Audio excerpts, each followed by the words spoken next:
বাংলাদেশের যিনি attorney general তার এটা দায়িত্ব মানে যদি না করে থাকেন উইদিন নো মিনিট আমাদের আর অপেক্ষা করার সময় নেই। কোন রাজনৈতিক দল ক্ষমতায় আছে সেটা দেখার বিষয় নয়, দেখার বিষয় হলো বাংলাদেশে আইনের শাসন আবার ফিরে আসবে এবং সেখানে ডক্টর ইউনূসের যে রাষ্ট্রদ্রোহিতা সেটার বিচার হবে, খুনের বিচার হবে। আমার মনে হয় বাংলাদেশ পুলিশ হত্যার পর 5ই অগস্টের পর বিশ্বের প্রথম যে ব্যক্তিটি পুলিশদের একটি সংখ্যা সামনে তুলে ধরেন ইয়েতে বা ইউএস এর ক্যাপিটাল স্টেট ডিপার্টমেন্টে, তার নাম হলো দস্তগীর জাহাঙ্গীর। আমি নিজে আমি 3242 অথবা যে সংখ্যাটি আমি বাংলাদেশের, আমি নাম বলছি না, ঊর্ধ্বতন পুলিশ কর্মকর্তাদের তারা তখনও পর্যন্ত হাইডে ছিলেন বাংলাদেশের ভিতরেই, কিন্তু তাদের সাথে যোগাযোগ করে আগে থেকে আমি সক্ষম ছিলাম। সেই সুবাদে এই নাম্বারটি আমি সংগ্রহ করি এবং সংগ্রহ করে আমি প্রশ্ন তুলি যে এতগুলো পুলিশ অফিসারকে হত্যা করা হয়েছে। অফ দ্য রেকর্ডে ওরা আমাকে জানতে চেয়েছিল রিসোর্স। আমি বলছি আপনারা আপনাদের এম্বাসিকে জিজ্ঞেস করেন, আর আমি আপনাদেরকে রিসোর্স বলতে বাধ্য নই, journalism is not a crime. তারপর তারা আমাকে আর এটা নিয়ে জিজ্ঞেস করেনি। এখন এটা পৃথিবীতে প্রতিষ্ঠিত যে 3200 পুলিশ অফিসারকে হত্যা করা হয়েছে, 3200 প্লাস পুলিশ অফিসারকে হত্যা করা হয়েছে। এবং অফিসার না, মানে কনস্টেবল সহ সবাই, মানে আমেরিকান ভাষায় অফিসার বলে ইচ এন্ড এভরিওয়ান কে। আই এম সরি, মানে 3200 প্লাস পুলিশ কর্মকর্তা এবং সদস্যদেরকে বাংলাদেশে হত্যা করেছে ডক্টর ইউনূস ইচ্ছে করে। আই রিপিট ইট, আমার কাছে প্রমাণ আছে, ইচ্ছে করে উনি তথাকথিত একটি মাইনর সার্জারি, যে সার্জারি আপনি পিছায়ও দিতে পারেন, সেই রকম সার্জারির কথা বলে উনি প্যারিসে 2 দিন অবস্থান করেন। তো এই 2 দিন বাংলাদেশে বাহ্যত কোনো ধরনের সরকার ছিল না। কে সরকারে ছিল? যদিও আমাদের সশস্ত্র বাহিনীর প্রধান বলেছিলেন আমি দায়িত্ব নিলাম, কিন্তু উনি দায়িত্ব কি পালন করেছেন আমরা জানি। অতএব ওই 2 দিনে ঢাকা শহরের যে ইউটিউব গুলোতে আমরা যেসবগুলো দেখছি সেসবগুলো দেখা যাচ্ছে যে এই মেটিকুলাসলি ডিজাইনের অংশে যারা অনলাইনে অ্যাক্টিভিস্ট ছিল তারা বিভিন্ন থানাতে যে তারা পুড়িয়ে মারছে, আর সেই থানা থেকে পুলিশ তাদেরকে রক্ষা করার জন্য আকাশের দিকে গুলি করে করে রাস্তা দিয়ে পালাচ্ছে বা 10 জন মিলে যাচ্ছে, তাদেরকে তারা বলছিল যে এই দেখেন এখানে আক্রমণ করছে, চলে এসেছে। এটা কন্টিনিউয়াস চলছিল পুরো রাত ব্যাপী 2 দিন। অতএব এই 2 দিনে এই দায়িত্বটা মার্কিন যুক্তরাষ্ট্র, কিন্তু ইতিমধ্যে এটা রেকর্ডেড, মার্কিন যুক্তরাষ্ট্রের রেকর্ডে যে এখানে পুলিশ হত্যা হয়েছে, না হলে ওনারা হয়তো বা আবার আমাকে জিজ্ঞেস করতেন।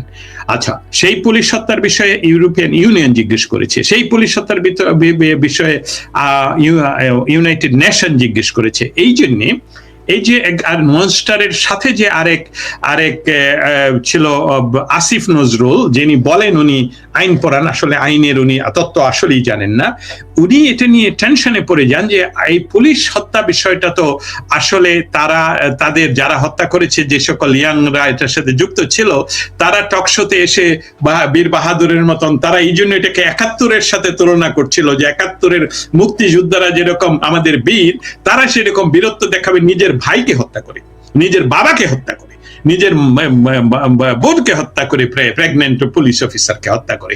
অতএব সেইটা তো এখন রেকর্ডেড। অতএব সেই কাজগুলো, সেই বিচারগুলো আলটিমেটলি এই যে উপদেষ্টা পরিষদ, তাদের কাউকেই ছাড় দেয়া যাবে না।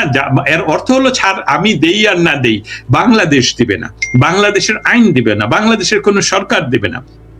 একটি বিষয় আমি এখনই বলতে চাইনি, আমি শুধু ইঙ্গিত করব। আমি লক্ষ্য করেছি তারেক জিয়া মার্কিন যুক্তরাষ্ট্রের কোনো বিষয় নিয়ে মন্তব্য করেননি গত 18 বছর।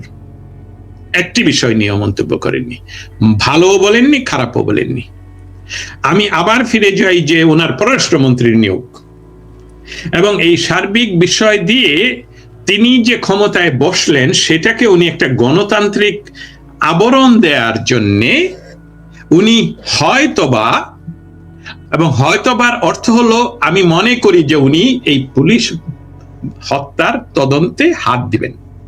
এর আরেকটি কারণ, পৃথিবীর সকল দেশের মৌলিক নিরাপত্তা প্রদানকারী প্রতিষ্ঠানের নাম হলো পুলিশ বিভাগ। এবং এই মৌলিক নিরাপত্তা যদি যারা এখন বর্তমানে আছেন, গত 18 বছর তারা আমাদের সাথে কান্নাকাটি করেছেন, আমাদের সাথে ফোনে কথা বলেছেন, কিন্তু সরকারের কারোর সাথে তারা কোনো কথা বলতে পারেননি। কিন্তু এখন কিন্তু তারা কথাগুলো বলতে পারছে, এখন কিন্তু তারা দাবি তুলতে পারছে, এখন তারা বলতে পারছে যে আমার কলিগ যাকে হত্যা করা হয়েছে তার অন্তত পক্ষে পরিবারেরকে আপনারা একটু সহযোগিতা করুন, এইভাবে কথাটা উঠছে। অতএব আমাদের বর্তমান বাংলাদেশ সরকারের যিনি স্বরাষ্ট্রমন্ত্রী, যে না আমি জানি না উনাকে কেন শিলং বলা হয়, সালাউদ্দিন শিলং হিসাবে উনি পরিচিত, তিনি বলেছেন 24 ঘন্টা বা একদিন আগে যে পুলিশ হত্যার তদন্ত হবে। আচ্ছা, আমি পুলিশ হত্যার তদন্ত হবে তাতে এই যে নব্য fascist party national children party, এই পার্টি যেটাকে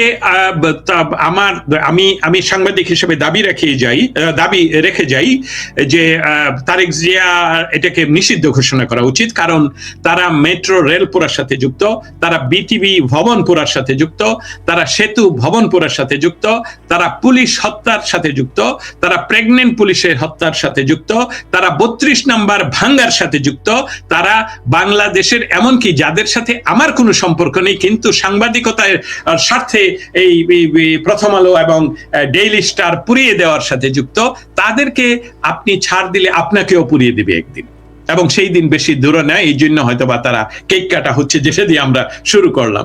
এখন তারা যখনই আমাদের বর্তমান সরকারের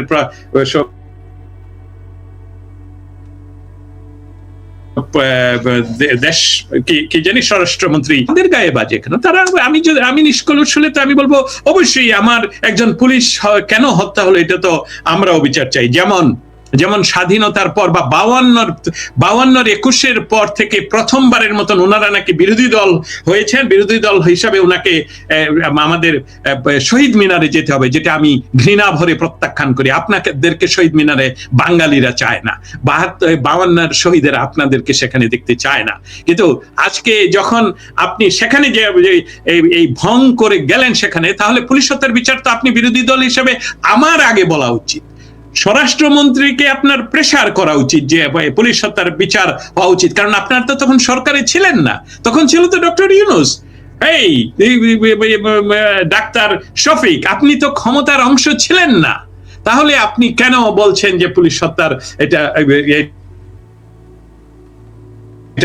এটা সময়োচিত নয়, এটা settle? It is not settle, nothing is settle. এবং ডক্টর, আমি উদাহরণটা আরেকটু রেখায় টানতে চাই। সাংবিধানিক প্রধানমন্ত্রী শেখ হাসিনাকে যদি আপনারা ট্রাইব্যুনালে ফাঁসি দিতে পারেন, উনি এক্সিকিউটিভ প্রধান হিসাবে, যে বাংলাদেশে যত খুন হয়েছে তার জন্য ওনার ফাঁসি হবে, তাহলে গত 18 মাসে যত খুন, যত জেলে হত্যা, সমস্ত কিছুর জন্য আমি মনে করি 1 মিলিয়ন টাইম ডক্টর ইউনূসের ফাঁসি হওয়া উচিত। অতএব আমরা পুলিশ ডিপার্টমেন্টের যারা আমাদেরকে শুনছেন তাদের প্রতি আমাদের আহ্বান থাকবে, আমরা যারা এই বিষয়টা নিয়ে ওয়াশিংটন ডিসিতে কাজ করি, আপনারা এটা ভুলে যাবেন না। আপনারা প্রতিদিন সরকারের কাছে এই দাবিটা করবেন, এবং সরকারের বা বর্তমান যে রাজনৈতিক শক্তি বিএনপি যদি এটাকে কোনো কারণে বিচারের আওতাধীন না আনে, তাহলে এই ফাঁদে তারাই পড়বেন, কারণ ইতিমধ্যে তাদের পরিকল্পনা তারাই ফাঁস করে দিচ্ছে যে জামাত যেহেতু একটা বিরাট পোর্শন এই পার্লামেন্টের দখল করে আছে, তারা বারবার এই ঢোলটা বাজাবে যে বিএনপি হত্যা করেছে। যেমন তারা বলেছে গত 18 মাসে যত চাঁদাবাজি যত কিছু সব বিএনপি করেছে। তারা এই করে নির্বাচনকে কিন্তু তারা নিয়ন্ত্রণে নিয়ে নিচ্ছিল, যে মেটিকুলাসলি ডিজাইন করে তাদেরকে পাশ করিয়ে দেবে। অতএব বিএনপির জন্য যে এই অবস্থাটা তৈরি করেছে, আমি মনে করি আওয়ামী লীগের যিনি প্রধান তার প্রতি ওনাদের শ্রদ্ধা থাকা উচিত, কারণ তিনি নির্বাচন প্রতিহতর ডাক না দিয়ে বলেছেন যে নির্বাচনে আপনারা অংশগ্রহণ করবেন না। তার অর্থ হলো যদি আওয়ামী লীগ নির্বাচন প্রতিহতের ডাক দিত, তাহলে কিন্তু বাংলাদেশে অনেক দুর্ঘটনা ঘটতো, এমনকি জামাত এই ডামাডোলে ক্ষমতায় চলে আসতে পারতো। অতএব এই বিষয়টা আমাদের মনে রাখতে হবে।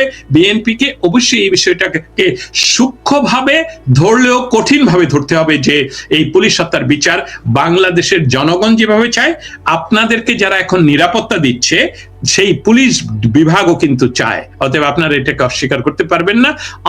তার বাইরে আন্তর্জাতিক ভাবে তো এই সরকার এমনকি আমেরিকার প্রেসারেও রয়েছে, যেটা আমি আরো কিছুদিন পরেই প্রকাশ করব। ধন্যবাদ। কিন্তু আপনার মধ্যে কি এরকম কোনো আশঙ্কা আছে যে কথাটা এই যে নাসিরউদ্দিন পাটোয়ারি মিডিয়ার সামনে বললেন যে পুলিশ হত্যা করেছে বিএনপি, থানা লুটপাট করেছে বিএনপি, যা কিছু করেছে বিএনপি, আমরা কিছু করি নাই, সুতরাং এইটার সব দায় বিএনপির।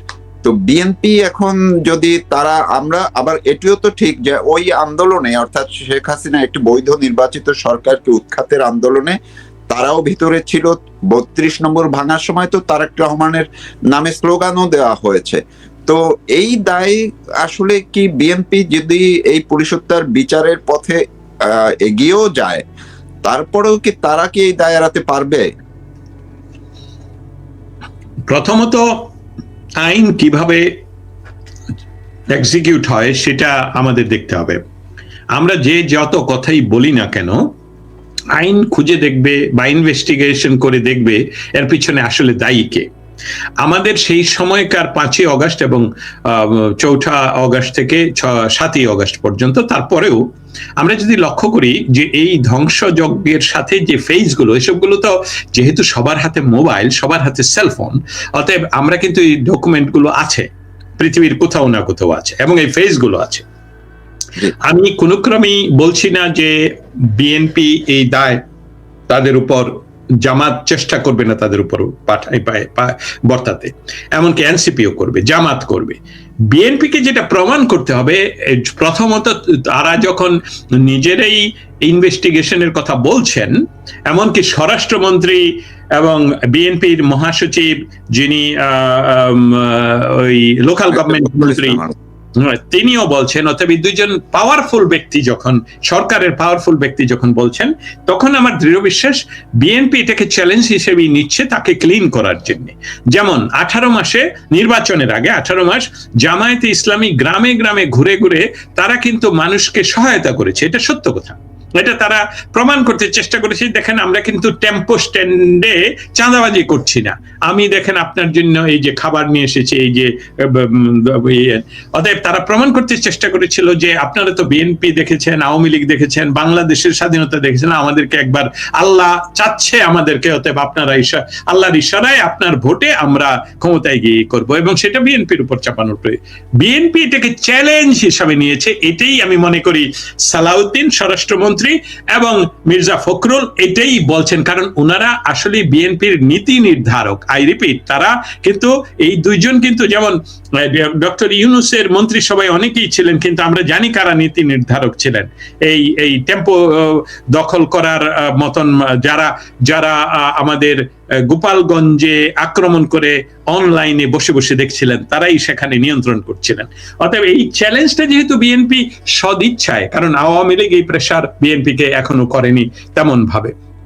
আমি বলবো ইউএস এর পররাষ্ট্র দপ্তর এখনো তেমন ভাবে এই বিষয়টি নিয়ে আলাপ করেনি।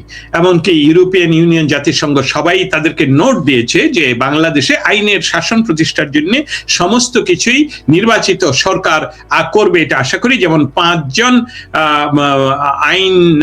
আইন আমি বলছি এখানকার কংগ্রেসম্যান 23শে ডিসেম্বর যে চিঠি দিয়েছেন, সেই চিঠির একটা সেন্টেন্সে ছিল যে বর্তমান সরকার তথা ইউনূসের সরকার অথবা ভবিষ্যতের নির্বাচিত সরকার।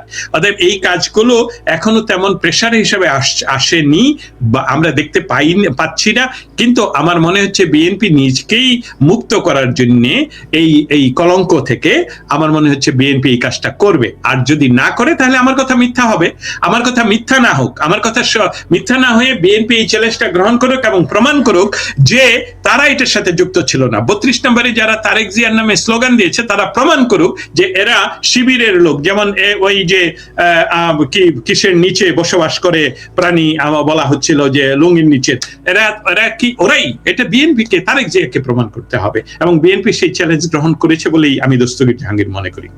জি, অনেক ধন্যবাদ আপনাকে। দর্শক যারা তখন আমাদের সঙ্গে ছিলেন, কথা শুনছিলেন, দস্তগীর জাহাঙ্গীর যুক্তরাষ্ট্র থেকে বলছেন, স্টেট ডিপার্টমেন্টের সাংবাদিক। তিনি যে কথাগুলো বললেন আমরাও এই কথাটি বলতে চাই যে পুলিশদেরকে যেভাবে হত্যা করা হয়েছে, অন্য হত্যাকাণ্ডগুলো তো আছেই, গত 18 মাসে যত হত্যাকাণ্ড হয়েছে সেগুলো তো আছেই, কিন্তু পুলিশ হত্যাকাণ্ডের বিচারের জন্য পুলিশ বিভাগ 18 মাস পরে হলো তারা কিছুটা নড়ে চড়ে বসছে। তারাও এখন দাবি তুলছে, দেশের মধ্যে থেকে দাবি উঠছে, এমনকি বিএনপি যাদের সাথে আন্দোলন করেছে তারাও এখন বিভিন্নভাবে এসব নিয়ে কথা বলছে। আন্তর্জাতিক চাপ তো আছেই। সামনে সংসদ 12ই মার্চ বসছে, দেখা যাক সেখানে কি হয়। আমরা আশা করি বিএনপি অবশ্যই তাদেরকে কলুষমুক্ত করার জন্য এইটি চ্যালেঞ্জ হিসাবে নিবে এবং আমরা সেটি দেখার অপেক্ষায় থাকবো। জাহাঙ্গীর ভাই, আপনি আর কিছু বলছিলেন সম্ভবত। আরেকটি চমকপ্রদ ঘটনা ঘটেছে গত 10 দিনে, যে সেটা হলো যে বর্তমান বাংলাদেশের প্রেসিডেন্টের সাক্ষাৎকার, এবং সেই সাক্ষাৎকারে যেটা আমরা গত 18 মাস ব্যাপী বলছিলাম যে বাংলাদেশের যেহেতু সংবিধান বলবৎ এবং সংবিধান অনুসারেই, সংবিধানে যদিও অনুচ্ছেদ নেই, তারপরে সংবিধানকে সমুন্নত রেখেই যেহেতু এই সরকার শপথ গ্রহণ করেছেন, অতএব প্রেসিডেন্টের কাছে সরকার প্রধানের একটা নিয়ম, আমি বলবো এটা আইনগত বাধ্য, তিনি যখন উনি বিদেশ ভ্রমণ করবেন উনি অবশ্যই দেশে এসে বিদেশের এই বিষয়গুলো, ভ্রমণের বিষয়গুলো সংক্ষিপ্ত আকারে তুলে ধরবেন এবং দেখা করবেন। এই প্রথা বা বাংলাদেশে, ভারতে, যেখানেই আমাদের পৃথিবী, ব্রিটেনে, যেখানেই পৃথিবীর সমস্ত দেশে গণতান্ত্রিক এই পন্থা, এই পার্লামেন্টারি পন্থা, সেখানে এটা বলবৎ, এবং সেটা উনি করেননি। আমরা সমালোচনা আগে করেছি, কিন্তু সাধারণ মানুষ তখন এমন না বিশ্বাস যে এইসবগুলো তাদের ইম্পর্টেন্ট ছিল না, ইম্পর্টেন্ট ছিল এই মনস্টার কবে যাবে। কিন্তু বর্তমান প্রেসিডেন্ট যে সাক্ষাৎকার দিয়েছেন, এটা আমি মনে করি যে তারেক সরকারের এখন এটা মৌলিক দায়িত্ব হয়ে পড়েছে। তারেক সরকারের যিনি সর্বোচ্চ আইন মন্ত্রীর কথা বলছি না, যিনি আইনের অফিসার, যাকে বাংলাদেশে প্রধান প্রসিকিউটর হয়তো বা বলা হয়, এখানে অ্যাটর্নি জেনারেল বলা হয়, এটা উনার এক্স অফো, মানে অফিস থেকে উনার চেয়ার অনুসারে উনার দায়িত্ব হয়ে পড়েছে ডক্টর ইউনূসের নামে কেস করা দেশদ্রোহিতা। কারণ দেশদ্রোহী কাজটা উনি করেছেন, উনারা মিথ্যার আশ্রয় নিয়েছেন। উনারা যে অর্ডার গুলো জারি করেছেন, সেই অর্ডার গুলো প্রেসিডেন্টের নামে জারি হয়েছে, প্রেসিডেন্টের অফিস থেকে জারি হয়েছে, কিন্তু প্রেসিডেন্ট এই সম্বন্ধে নিজে জীবিত থেকে উনি বলেছেন যে আমি কিছুই জানি না। অতএব এসবগুলো নাল এন্ড ভয়েড, শূন্য থেকে এসবগুলো ভয়েড। অতএব